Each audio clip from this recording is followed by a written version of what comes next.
Hello student, welcome to আড্ডা 24/7 Bangla official YouTube চ্যানেলে প্রত্যেকে স্বাগত। আমি সুমিত স্যার। সোশ্যাল মিডিয়ায় প্ল্যাটফর্মে যে নিউজটি এই মুহূর্তে শোরগোল পাকিয়ে রেখেছে, সামনে একাধিক প্রশ্ন নিয়ে এসছে এবং সবথেকে বড় কথা 18/2/2025 যে শুনানি পর্বটি রয়েছে ওবিসি কেসের, সেটা নিয়ে পরীক্ষার্থী সমেত রাজ্যবাসী যখন চিন্তিত, সেই মুহূর্তে সলিউশনের পথ কি দেখছে রাজ্য। আজকের এই সেশনে তোমাদের সঙ্গে 5 মিনিট কথা বলবো, সম্পূর্ণ ডিটেলে 5টা কথা বলে চলে যাব, সম্পূর্ণ প্রশ্নের সমাধান হয়ে যাবে। এত কিছু ঘাটালা জিনিস শুনে মাথা জাম করার কোনো দরকার নেই। প্রশ্ন এখানে, ওবিসি কেসের আপডেট, 12 লক্ষ সার্টিফিকেট কি বাতিল, নাকি 18/2/2025 ওবিসি কেসের কি শুনানি আছে। চলো ডিটেলে চলে যাই আমাদের মেইন জায়গাতে। সেটি হচ্ছে কি, সেটি হচ্ছে এই নোটিফিকেশনটা। একবারটুখানি ভালো করে দেখে নেব কি আছে আমাদের এই নোটিফিকেশনটা। চলো, তো সবার আগে যদি আমরা এদিকে আসি তাহলে কি দেখব, দেখি। প্রথম দিকে বলি, 2010 সালের পর 2010 সালের পর ওবিসির সার্টিফিকেট বাতিল করা হবে, এই মর্মে অনারেবল জাস্টিস রাজশেখর মান্ত্রা এবং তপব্রত চক্রবর্তী ডিভিশন বেঞ্চ একটি রায় দেয়। যে রায়টা 22 মে 2024 সালে বেরিয়েছিল, যে 2010 সালের পর কোনো ওবিসি সার্টিফিকেটকে গ্রান্ট করা হবে না। আর সেই সিদ্ধান্তের উপরে চ্যালেঞ্জ করে অবনী কুমার ঘোষ সুপ্রিম কোর্টে একটি মামলা দায়ের করে। সেই মামলার 31 জানুয়ারি আমরা দেখলাম যে 31 তারিখ আমাদের সেই মামলার সপক্ষে কিছু কথা আমাদের সামনে বলা হয়েছে। একদম 31/1/2025 সেই মামলার একটি শুনানি হয়েছে এবং তার ফাইনাল রিপোর্ট পাবলিশড হয়েছে।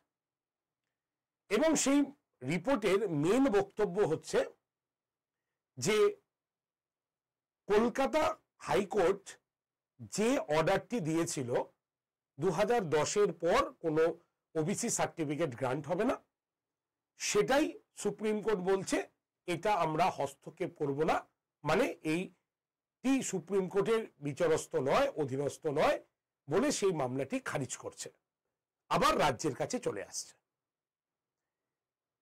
তো এখান থেকে আমরা বুঝতেই পারলাম যে হাইকোর্ট থেকে সেই মামলাটি, সুপ্রিম কোর্ট থেকে সেই মামলাটি পুনরায় বিচারযোগ্য নয় বলে কলকাতা হাইকোর্টের যে সিদ্ধান্ত, অর্থাৎ রাজশেখর মান্ত্রা এবং তপব্রত চক্রবর্তীর যে ডিভিশন বেঞ্চে যে সিদ্ধান্ত, অনারেবল জাজের সেই ডিসিশনটাই ফাইনাল ডিসিশন রাখা হচ্ছে। এটার থেকেও, এটা তো একটা সমস্যা মিটলো, কিন্তু এর থেকে একটা বড় সমস্যা এই 4 নম্বর লাইনে কিন্তু থেকে গেল। কি সেটা যদি আমরা দেখি, 4 নম্বর লাইনে কি রয়েছে দেখো, রয়েছে 3 নম্বরে একদম পরিষ্কার রয়েছে কি, we are not including two interfere with the judgment and other passes by the High Court, the special level petition is accordingly dismissed। মানে এই সংক্রান্ত আর যা নথিগুলো বা আর যা কেস রয়েছে, যেগুলো এই সংক্রান্ত, মানে এই ওবিসি কেস সংক্রান্ত যা সুপ্রিম কোর্টে জমা হয়েছে, সেগুলো সুপ্রিম কোর্ট বলছে আমার বিচারজ্ঞ নয়, সেগুলো আমি সেমভাবেই খারিজ করছি। তাহলে 18 তারিখ 18/2/2025 রাজ্যে ওবিসি কেসের যে শুনানি হবার কথা বা সেটা নিয়ে যে সুপ্রিম কোর্টের দ্বারস্থ হয়েছিল রাজ্যে, তাহলে তারও কি নিষ্পত্তি ঘটলো? সেটাও কি বন্ধ হয়ে গেল? নাকি ওবিসি কেস পুরোপুরি 18 তারিখে কিন্তু স্টপ হয়ে যাচ্ছে? এই নিয়ে এখনকার মহলের কি সিদ্ধান্ত, সেটা নিয়ে যদি আমরা বিচার করে দেখি বা আলোচনা করে দেখি, তাহলে তার কোনো কিন্তু আমরা সঠিক নিউজ আমরা জানি না। রাজ্যের তরফ থেকে কোনো উকিল বা তাদেরও কিন্তু নাম নেই যারা এটি নিয়ে গেছেন। সুতরাং 18 তারিখ যে রাজ্যের থেকে যে সুপ্রিম কোর্টে যে মামলাটি রয়েছে ওবিসি কেসের, তাহলে তারও কি নিষ্পত্তি ঘটলো? কারণ সুপ্রিম কোর্ট অলরেডি অ্যানাউন্সমেন্ট করে দিয়েছে যে ওবিসি সংক্রান্ত আর অন্যান্য যে কেসগুলো এখানে রয়েছে বা শুনানি রয়েছে সেগুলোর কিন্তু সুপ্রিম কোর্ট কিন্তু সেগুলো নিষ্পত্তি করছে। তাহলে আমাদের কাছে 18 তারিখ দেখা ছাড়া আর কোনো উপায় নেই, কারণ এই মুহূর্তে আর কিছু ডিসিশন বা নতুন চিন্তা ভাবনা আমরা কিন্তু পাচ্ছি না।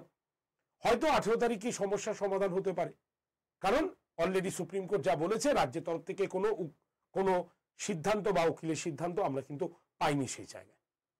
তো সেখানে দাঁড়িয়ে আমাদের 18 তারিখেই ওয়েট করতে হবে, দেখতে হবে, এবং তার উপরে ডিসিশন করেই যে 12 লাখ যে ওবিসি সার্টিফিকেট সেটা বাতিল হচ্ছে কিনা ফাইনালি সেই সময় কিন্তু জানা যাবে। তাই 18 তারিখ ছাড়া দেখা ছাড়া আমাদের কোনো উপায় নেই। তাই বিভিন্ন গুজবে কান্না লাগিয়ে আশা রাখতে পারো যে খুব শিগগিরই হয়তো ওবিসি কেসের সমাধান হবে। এটা একটা আশার দিক, হবে, হয়ে যেতে হবে বাধ্য।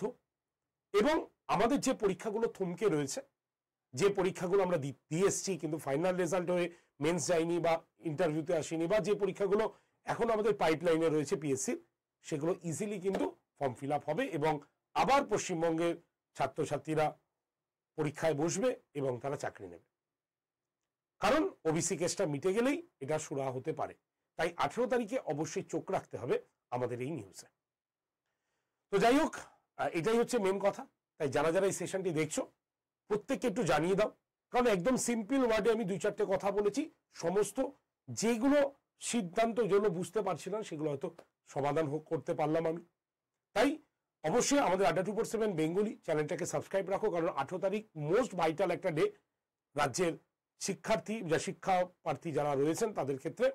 তাই চ্যানেলটিকে সাবস্ক্রাইব করার পাশাপাশি অবশ্যই শেয়ার করে দিন আপনারা এই সেশনটি। Thank you very much. দেখা হচ্ছে নেক্সট সেশনে।